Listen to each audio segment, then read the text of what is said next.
Happy Thursday, U.S. history class.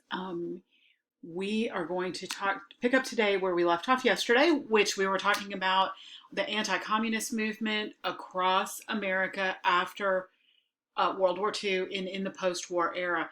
We also talked yesterday about the odd election of 1948, where Truman won over Dewey, despite the fact that the Democratic Party was enduring a three-way split.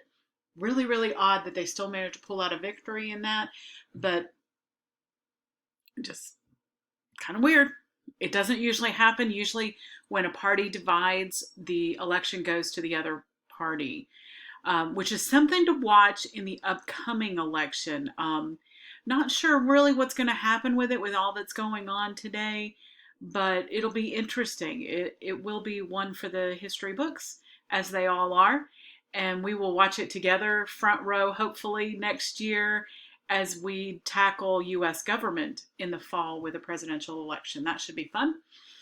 Anyway, we need to pick up there. We talked about Joseph McCarthy yesterday in this slide, that he was eventually censured by his Senate colleagues and really found nobody, not one single communist did he ever find in government and prove it beyond a reasonable doubt. So, moving on from anti-communism, let's talk about Eisenhower. Truman did not run for re-election in 1952. Truman, he could have, despite the fact that the 22nd Amendment had passed. I think he was grandfathered in, that it did not apply to him. But he elected not to seek re-election. He had lost quite a bit of favor with the American people at that point. So Eisenhower and Nixon, as his running mate, ran against the Democrat Adlai Stevenson.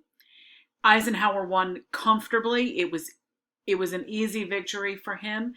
You'll notice Richard Nixon's name up there. He, of course, will make history as the only president who has ever resigned from the presidency, but we'll talk about that later in the 1970s if we get there, okay? Eisenhower described his philosophy as a dynamic conservatism, meaning that he was and what he meant by that is that he was a conservative when it came to money. He didn't want to spend too much money. He was very conservative with his use of money, like a modern day Republican, but he was more of a liberal when it came to human beings. So that he was trying to say that he was going to promote more of a liberal agenda, like the Democratic Party does today, when it came to people, versus a Republican agenda when it came to money. Now, a liberal agenda in the 1950s meant something completely different than a liberal agenda in 2000 and beyond, okay? So I don't want you to think that he was, out there promoting abortion and gay marriage like a liberal would do today, but he was very much a liberal when it came to the 1950s. That version of liberalism, which was not the same as it is today. Okay. He called for a lot of really great domestic reforms, and he's spearheaded behind some of these. He had a strong conservative image. He expanded government programs, like Social Security. Originally, Social Security did not involve everybody in the United States, and he expanded it quite a bit. He increased minimum wage.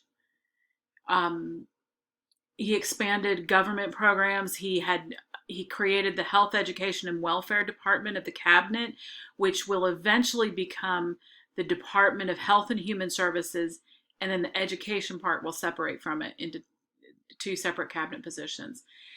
And he easily won re-election in 1956. He was very well liked. In fact, his slogan was "I like Ike." His first name was Dwight, and he went by the nickname of Ike. Okay. He was well liked by everybody. He also was influential. He is the one for whom it is named. Our interstate highway system, the numbered highways like 85 and 75 that run through Atlanta, 20 that runs through Atlanta. Those are that part of the interstate highway system. He is responsible for the beginning of that. Let's talk about Kennedy. Um, John Kennedy was a candidate like no other one had ever been. He was the youngest person ever elected to be president, not the youngest to ever serve. That honor goes to Teddy Roosevelt. He was just a few months younger than Kennedy when he came into office at the death of William McKinley. But Kennedy was the youngest ever elected.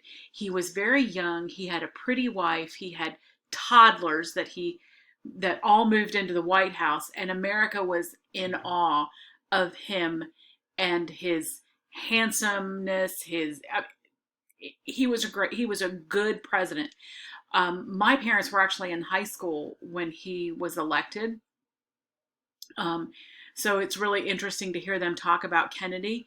My mom also remembers when he was shot, that she was, in class in school when she found out that Kennedy had been shot. Little bit of a early tidbit there, but we'll get to that eventually. Kennedy, when he ran for president, he was running against Nixon, and Nixon had served 2 terms as Eisenhower's vice president, and he just didn't have the appeal that Kennedy did. They did use television for the first time to a wide extent in this election, and one of the things that was interesting about that is that it was the first televised debate, and when you go back and read the comments, is if somebody watched the TV version of that debate, they would tell you that Kennedy won, hands down. Kennedy won. But somebody who listened to it on the radio will tell you that Richard Nixon won. Why the disparity? It is because of television. Richard Nixon was not in a good place on television. He had refused to wear makeup where Kennedy wore makeup, and he looked drained of color. He just looked bad, and he was sweating under the lights. So it was just, Nixon looked bad on television, whereas Kennedy looked fresh and young and vibrant. So it made a huge difference, and it has in every election ever since. Don't ever let anybody tell you it doesn't.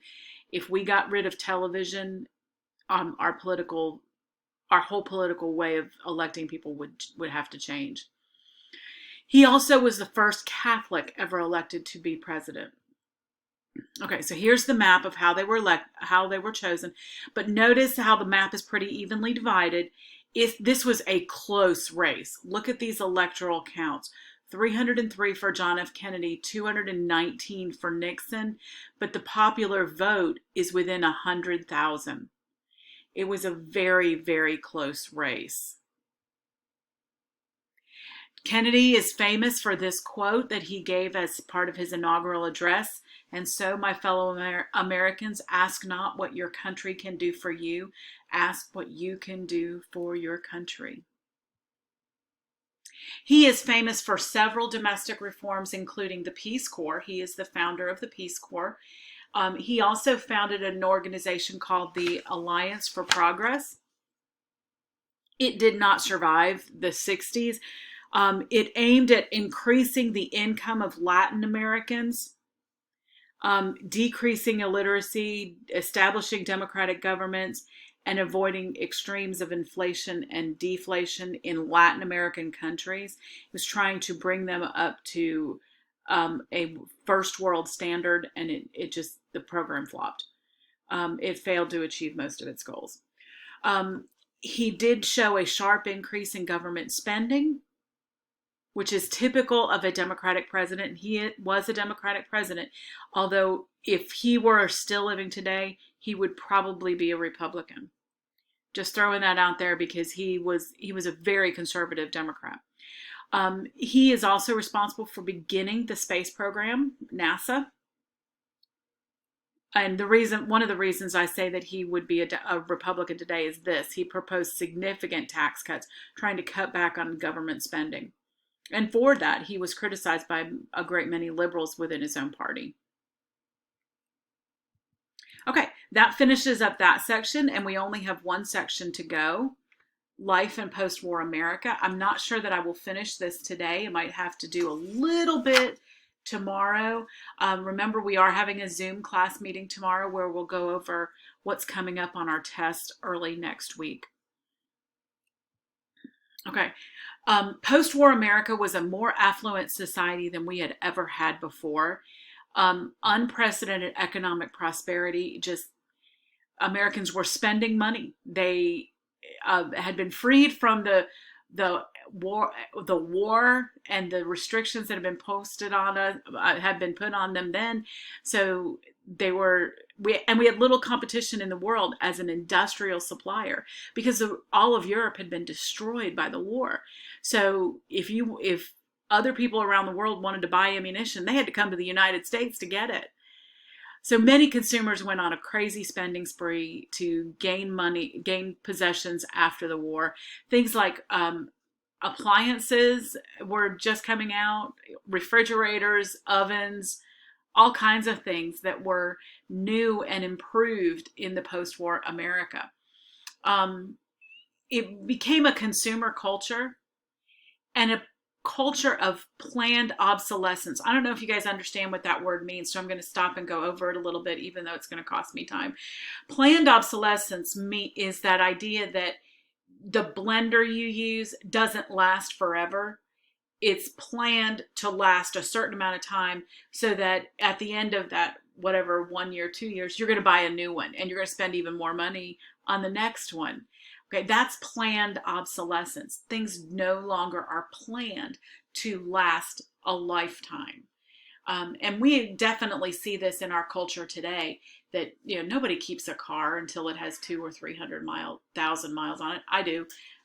We have a truck in our driveway right now that has 240,000 miles on it. It's a wonderful little vehicle and it just keeps going. But that is not heard of anymore. Most people don't do that.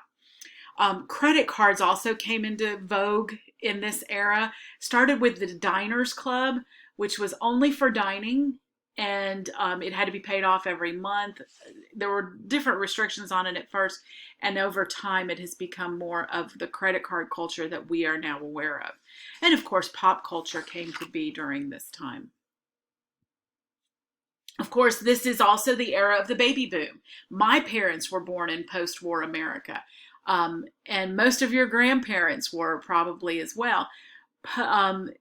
The baby boom are those born between 1945 and 1960 or 64.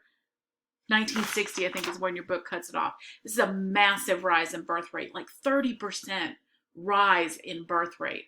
More couples are getting married and having children. We have the highest marriage rate in the world at this point. And television helped with that because it celebrated the American middle class family and put the ideal family out there in front of you for you to see. Some argued that influence was negative, but in 1950s TV, I don't think it was. So we're going to stop here. We'll pick up with just a little bit more to go tomorrow. We definitely have to hit on the beginnings of the civil rights movement. So I will look forward to discussing that with you tomorrow, but we will be having a Zoom class. So check the website so that you know when that will begin. All right. Have a great day.